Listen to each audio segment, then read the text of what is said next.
आपका 9 भारत समाचार में। आइए देखते हैं खबरें विस्तार से।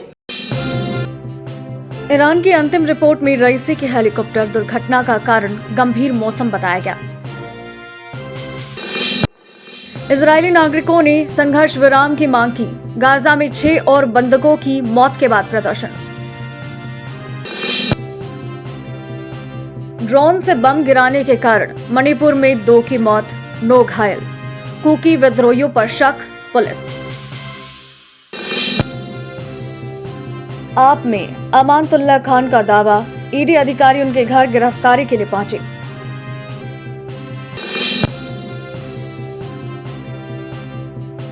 हैदराबाद में भारी बारिश के बीच ओल्ड सिटी में अजगर मिला। Sponsored by Exclusio Decorative Surface, Acrylic, Interior Clads, Nurani Libas, Ready-made, Textiles, Stitching।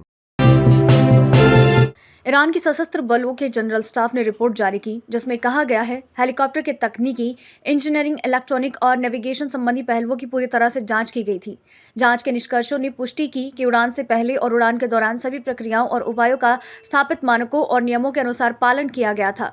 Report में उड़ान मार्ग से कोई विचलन, गलत मार्ग जानकारी और बाहरी हस्तक्षेप जैसे कारकों को दुर्घटना के कारणों के रूप में खारिज कर दिया गया।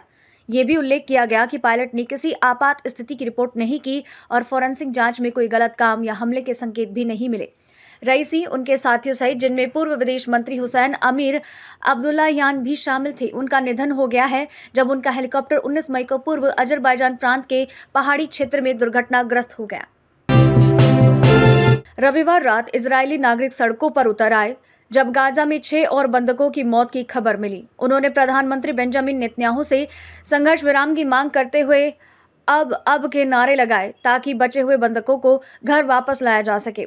इजरायल के सबसे बड़े ट्रेड यूनियन हिस्तदुत्र ने सरकार पर दबाव डालते हुए सोमवार के लिए एक आम हड़ताल की घोषणा की। ये 7 अक्टूबर के हमास हमले के बाद से पहली हड़ताल है जिसका उद्देश्य अर्थव्यवस्था के प्रमुख क्षेत्रों जैसे बैंकिंग, स्वास्थ्य देखभाल और देश के मुख्य हवाई अड्डे को बंद या बाधित करना है। दसियों हजार इजरायली नागरिकों ने युद्ध शुरू होने के बाद से सबसे बड़े प्रदर्शनों में से एक में भाग लिया। संघर्ष विराम वार्ताएं महीनों से चल रही हैं और कई लोग नेतन्याहू को समझौते तक पहुंचाने में विफल रहने के लिए दोषी मानते हैं। इजरायल की सेना ने शेष बंधकों को बचाने में कठिनाई को स्वीकार किया और कहा कि केवल एक समझौता ही बड़े पैमाने पर वापसी ला सकता है। युद्ध ने गाजा के 2.3 मिलियन लोगों में से अधिकांश को अक्सर कई बार विस्थापित कर दिया है। मणिपुर में रविवार को संदिग्ध कुकी उग्रवादियों द्वारा की गई गोलीबारी में एक महिला की मौत हो गई और उसकी 12 वर्षीय बेटी सहित 9 लोग घायल हुए, जिनमें 2 पुलिस वाले भी शामिल हैं। राज्य पुलिस और गृह विभाग के अलग अलग बयानों में ये जानकारी दी है। गृह विभाग ने बताया कि इस हमले में एक व्यक्ति की भी मौत हुई, जिससे मरने वालों की संख्या 2 हो गई। शीर्ष खुफिया सूत्रों के अनुसार इस हमले में स्नाइपर और ड्रोन द्वारा गिराए गए बमों का इस्तेमाल किया गया था। सूत्रों ने कहा कि राज्य में जातीय हिंसा से प्रभावित एक नागरिक क्षेत्र में ड्रोन का उपयोग कर बम गिराना एक बड़ा और डरावना कदम है। कांगपोकपी कुकी बहुल क्षेत्र है, जबकि इम्फाल पश्चिम मताई बहुल घाटी में स्थित है। कुकी जनजाति और मताई समुदाय के बीच मई 2023 से कई मुद्दों को लेकर संघर्ष चल रहा है। आपके अमानतुल्लाह खान ने सोमवार सुबह दावा किया कि प्रवर्तन निदेशालय ईडी के अधिकारी उनके घर पर उन्हें गिरफ्तार करने पहुंचे हैं। उन्होंने एक्स पर लिखा, ईडी के लोग अभी मेरे घर पर आए हैं और मुझे गिरफ्तार करने के लिए। एएनआई से बात करते हुए आप विधायक ने कहा, आप सुबह 7 बज रहे हैं। ईडी ने मेरे घर पर सर्च वारंट के नाम पर गिरफ्तारी के लिए आने की बात की। मेरी सास को कैंसर हो गया है। 4 दिन पहले उनकी सर्जरी हुई थी, वो भी मेरे घर पर हैं। मैंने ईडी पत्र लिखा है और हर नोटिस का जवाब भी दिया है। मामला खान के खिलाफ मनी लॉन्ड्रिंग के आरोपों से जुड़ा है। केंद्रीय जांच ब्यूरो ने एक एफआईआर दर्ज की है और दिल्ली पुलिस की 3 शिकायतें भी हैं। अस्सलाम वालेकुम। देखिए, इस वक्त जो है 7 बजे हैं और ईडी वाले मेरे घर पे सर्च वारंट के नाम पर मुझे अरेस्ट करने के लिए आए हैं। मेरी मदर इन लॉ, उनको कैंसर है, अभी 4 दिन पहले उनका ऑपरेशन हुआ है, वो भी मेरे घर पर हैं और मैंने इनको लिखा भी था और हर नोटिस का जवाब मैंने इनको दिया है। जब ये मुझे नोटिस कर रहे हैं तो सर्च वारंट के नाम पर सिर्फ इनका मकसद मुझे गिरफ्तार करना है, हमारे कामों को रोकना है पिछले 2 साल से मुस्तकिल ये लोग मुझे परेशान कर रहे हैं, फर्जी मुकदमात लगा रहे हैं, आए दिन कोई ना कोई उलझन परेशानी खड़ी कर रहे हैं और मुझे ही नहीं मेरी पूरी पार्टी को। मुख्यमंत्री जी जेल के अंदर हैं, अभी मुख्यमंत्री जेल से आए हैं, संजय सिंह जेल से आए हैं और सत्येंद्र जैन जेल में हैं और अब ये मुझे गिरफ्तार करना चाहते हैं। सिर्फ इनका मकसद है कि हम लोगों को तोड़ना और हमारी पार्टी को तोड़ना। तो मैं आप लोगों से, ओखला की आवाम से अपने लिए दुआ की दरख्वास्त करता हूं और ये आपको वादा करता हूं कि जो भी काम अधूरे हैं वो मैं और मेरी पूरी टीम और मेरी पूरी पार्टी, मेरी पूरी सरकार एक एक काम आप लोगों को कराएंगी। आप लोगों को परेशान या घबराने की जरूरत नहीं है। हम लोग टूटने वाले इनसे नहीं हैं, न हम इनसे झुकने वाले हैं, न हम इनसे डरने वाले हैं। जेल भेजेंगे, जेल जाने के लिए हम तैयार हैं और पूरी तरह से मुझे उम्मीद है कोर्ट पर कि जिस तरह से अब से पहले इंसाफ कोर्ट से हमें मिला है, इस बार भी इंशाल्लाह हमें इंसाफ मिलेगा।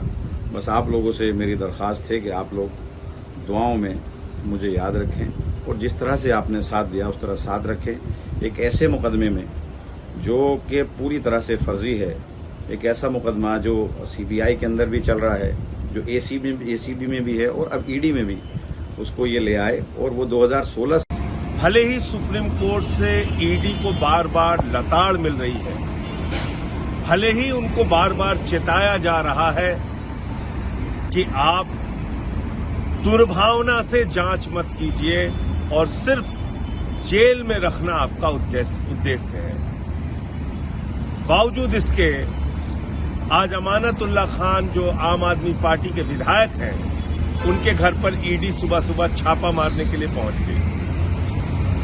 ऐसे वक्त में जब उनकी मदर इन लॉ को कैंसर हुआ है, उनका ऑपरेशन हुआ है और ऐसा नहीं कि ED को इस बात की जानकारी नहीं है, अमानतुल्लाह खान के वकील ने बाकायदा लिखकर उनसे समय मांगा कि उनकी सासू मां की तबीयत खराब है, कैंसर हुआ है, ऑपरेशन हुआ है, उनको कुछ दिन के लिए आप समय दे दें। ये मामला क्या है, ये आपके लिए जानना बहुत जरूरी है।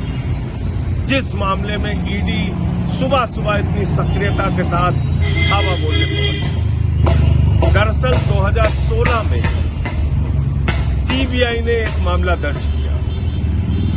6 साल की लंबी जांच के बाद CBI ने कहा अमानतुल्लाह खान ने कोई रिश्वतखोरी नहीं की, किसी भी प्रकार का आर्थिक अपराध नहीं किया, उनको गिरफ्तार भी नहीं किया CBI ने।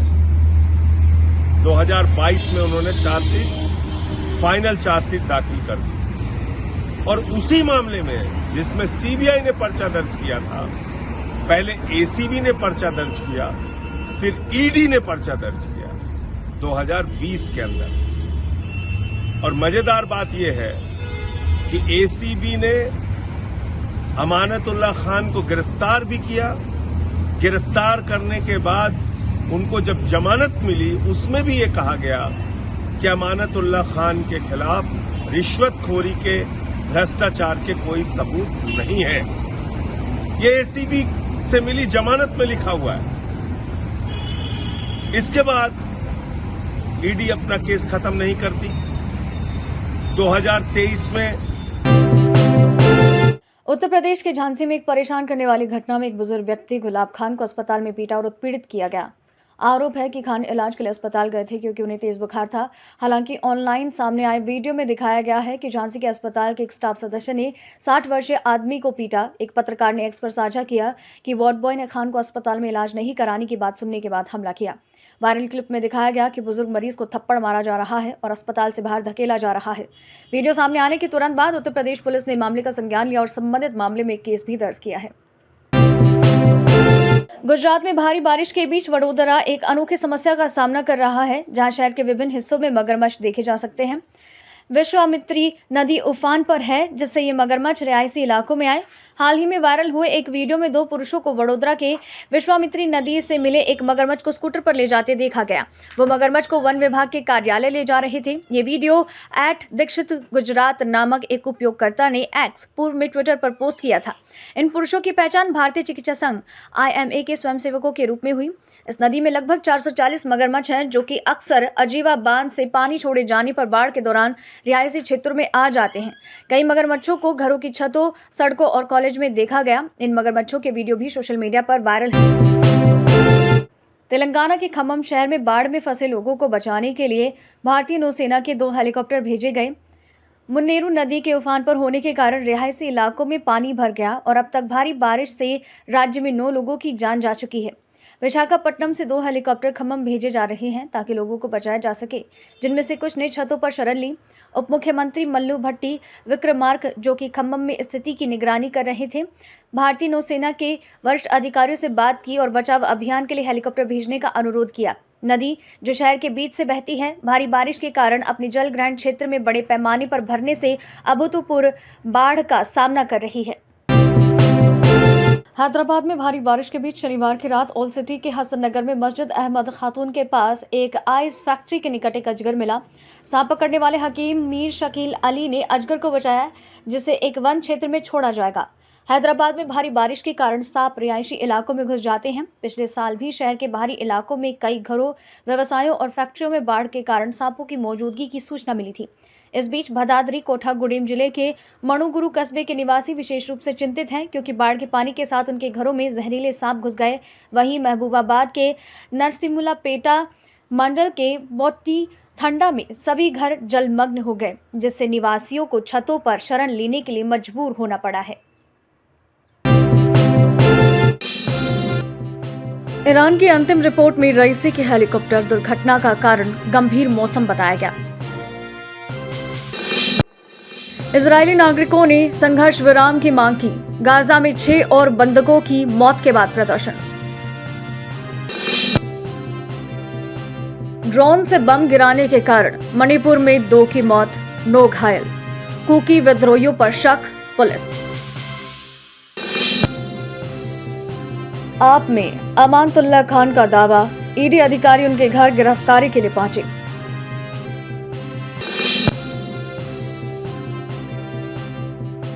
हैदराबाद में भारी बारिश के बीच ओल्ड सिटी में अजगर मिला। Sponsored by Exclusio Decorative Surface, Acrylic, Interior Clads, Nurani Libas, Ready-made, Textiles, Stitching। अभी के लिए इतना ही। लगातार खबरों के लिए बने रहिए हमारे साथ। नमस्कार।